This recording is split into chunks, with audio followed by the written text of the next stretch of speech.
il mio nome è Fedora, il mio lavoro è programmista regista in Rai e documentarista, quindi normalmente sono dall'altra parte della telecamera. La scelta di fare questa pazzia per me, perché già soffro normalmente quando sono io a fare le interviste, è perché è un tema che sento molto, che è un fil rouge che mi sono portata per tutta la vita, con o senza compagni, e quindi, a parte per l'affetto per, appunto, per Nicoletta.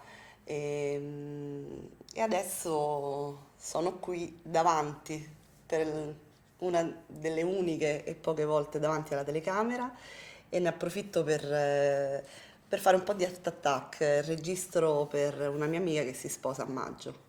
Ho 43 anni e non ho figli, per scelta e per casi della vita. All'inizio, quando la mia età era giusta per fare dei figli, per fare dei bambini, ero troppo impegnata nel mio lavoro, quindi nel sogno di realizzare eh, un percorso lavorativo che mi permettesse di continuare quello che avevo studiato. E poi perché comunque i compagni che ho avuto nell'arco di tempo giusto per fare un figlio, non mi davano la sicurezza o comunque la giusta molla per pensarci anche solo. E, e- e poi dopo, quando l'età in un certo senso già poteva essere dai 30 anni in poi, ehm, quindi un'età non più veramente giusta, mi sembrava una forma di egoismo, almeno per quanto mi riguarda. Mi sembrava che in un certo senso un figlio per me eh, poteva essere solo ehm, un qualcosa che mi completasse e che quindi era più una motivazione egoistica, appunto. E poi adesso sto appunto con un compagno che ha già una sua figlia e forse era la persona giusta per fare un bambino. E, e però comunque non ci ho mai più pensato. Per me poteva essere una forma di egoismo, perché spesso ho sentito dire sì, però almeno ho lui o lei, quindi come una sorta di completamento del proprio essere, no? Come se avessi dei vuoti e li dovessi colmare con un figlio che comunque lì è per te, è per sempre. E rimpianti non ne ho mai avuti, non ne ho mai avuti, solo il desiderio in alcuni momenti della mia vita, il desiderio di farlo perché avevo trovato la persona giusta, e per dargli almeno, come si può dire, almeno la situazione standard, no? Un padre, una madre e l'amore dei due genitori. Quando ho trovato questa situazione, tra virgolette, standard, era troppo tardi perché comunque avevo già un'età per cui sarebbe stato difficilissimo iniziare una serie. Oppure per un momento iniziato a fare delle ricerche ginecologiche, però mi sono fermata quasi subito perché mi sembrava veramente una situazione molto forzata su me stessa, e forse la motivazione non era abbastanza forte per portarla avanti a livello proprio medico, ecco. E quindi di rimpianti non li ho mai avuti, nemmeno adesso. Anzi, godo eh, dell'affetto dei bambini delle mie amiche, della bambina del mio compagno, che comunque mi riempie di affetto. E credo che non faccia differenza se sia mio, se appunto se è un essere umano che ho generato io o l'ha generato qualcun altro. L'amore non si confronta con il DNA o con qualcosa di fisico. E quindi è solo per questo che non ho rimpianti. Spesso capita appunto di parlare con amiche, con conoscenti anche su la situazione appunto che hai familiare, se hai figli, se non hai figli. E quando mi capita spesso che quando sentono che a 43 anni non hai figli, c'è una sorta di tabù, come se pensassero ha avuto problemi oppure non, c'è qualcosa che non va o semplicemente cioè, si capisce che dietro c'è tutto un mondo. Però secondo me un po' per il mio carattere, un po' per le persone con cui più spesso sono a contatto, eh, vedono che io non ho problemi se loro mi parlano di pappe, di pannolini, perché è lì che secondo me è anche un po' il tabù, no? Nel parlare di cose anche quotidiane rispetto ai bambini, rispetto ai figli, con una donna che non ne ha, come se tu in un certo senso non potessi comprendere fino in fondo la difficoltà di crescere un bambino o non potessi comprendere fino in fondo certe sfumature.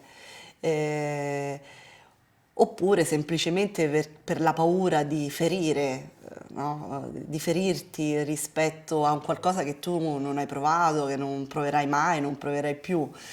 Però credo che il mio atteggiamento così veramente, perché secondo me il tabù è nelle persone che fanno trasparire questa problematica anche attraverso semplicemente lo sguardo, attraverso la difficoltà nel sentir parlare qualche altra donna che ti parla dei propri figli. Quindi credo che sia nell'atteggiamento ehm, e nella serenità che tu fai trasparire rispetto a questo argomento. E, non so, ad esempio quando mi capita invece di stare con altre donne che hanno avuto difficoltà nell'avere figli ma l'hanno cercato fino in fondo, e io vedo che gli argomenti diventano tabù perché lì traspare la sofferenza del non poter condividere certe cose perché non hai potuto, perché non sei riuscita a avere un bambino, oppure perché stai soffrendo, perché poi la trafila, per chi vuole un figlio e non lo può avere naturalmente è veramente uno stillicidio. E quindi credo che il tabù sia in quello, nell'atteggiamento e nella serenità che una donna ha rispetto a questo argomento. Le mie amiche, le mie conoscenti mi parlano dei loro figli, delle cose anche più, dei dettagli che magari io veramente non capisco perché non, con molta serenità, perché il mio atteggiamento è di totale leggerezza. E rispetto appunto a amiche magari stressate per la quotidianità, quindi vai a prendere il bambino all'asilo, poi torna, uno è malato e la battuta di te forse non puoi capire perché non hai avuto figli, ogni tanto è uscita magari da conoscenti, non da persone a me vicino perché mi conoscono, quindi non me lo direbbero mai perché sanno che il mio atteggiamento invece cioè, le comprendo anche se non ne ho di figli, perché è così. E, mi è capitato, ma non mi ha mai fatto soffrire, perché è vero. perché non avendo figli magari alcune cose non le posso, alcune sfumature non le posso comprendere, però non mi ha mai creato problemi. Eh, perché non mi sento comunque meno donna perché non ho figli e non mi sento meno completa e non ho dei buchi dentro perché non ho figli. Mi sento comunque a tutto tondo, fisicamente e interiormente rispetto a questo argomento. Io credo che a volte sia un modo per colmare dei vuoti, che magari io in passato l'ho colmati col cibo, non so. Qualcun'altra lo colma con lo sport estremo e l'estrema cura del proprio corpo. E tante, ma questo non è mio, appunto, non voglio giudicare nessuno, però questi vuoti li colmano con un figlio. E forse anche se in una fase l'ho desiderato, ma l'ho desiderato per una questione di completare una situazione di amore con il mio compagno, non ho mai avuto questa esigenza di riempire dei vuoti anche con questo. Come può essere, per carità, non voglio sminuire la forza che può avere un figlio, comunque la bellezza con colmare i vuoti con altro. Però secondo me può essere anche questa la sfumatura. Io ho una famiglia un po' particolare, nel senso che il vero nucleo familiare, appunto, al di là del mio compagno e di sua figlia, è composta da mio fratello con mia cognata, che anche loro, tra l'altro, non hanno figli. E, e mio padre si è risposato perché ho perso mia mamma a 18 anni.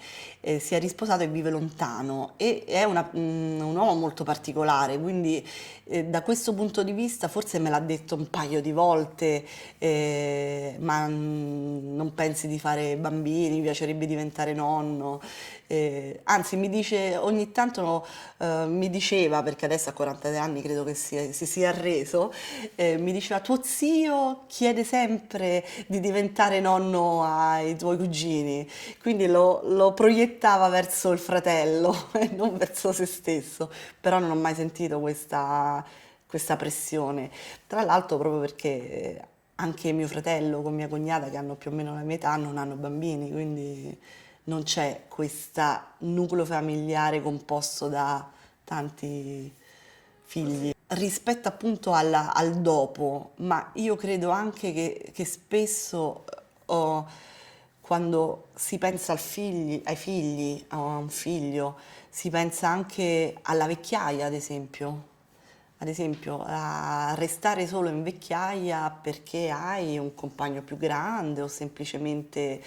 E io ho pensato che la mia vecchiaia io la, la vedo viaggiando, non so come dire, non mi spaventa il fatto di appunto non avere qualcuno così vicino e più giovane di te che in qualche modo ti sia di aiuto.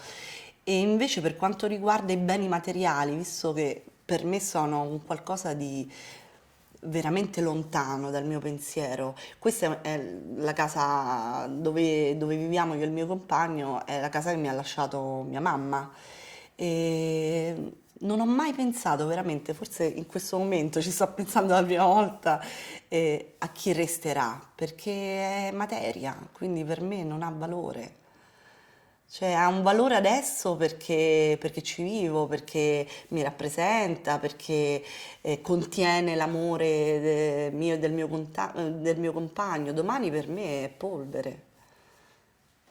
La mia casa e la casa del mio compagno ovviamente sì, mi rappresenta molto e dopo anni e vari traslochi sono ritornata diciamo alle origini perché questa è la casa dove ho vissuto con i miei genitori da bambina, così.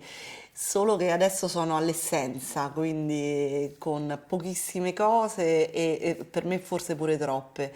E sarebbe così, credo, anche se avessi avuto un bambino, perché secondo me a volte quando vado a casa di amici o di conoscenti che hanno figli, mi sembra una montagna di materiali che in qualche modo, eh, non so, un po' distruggono la creatività di un bambino e un po' riempiono le case di materiali, di plastica, di materiali di tutti i tipi.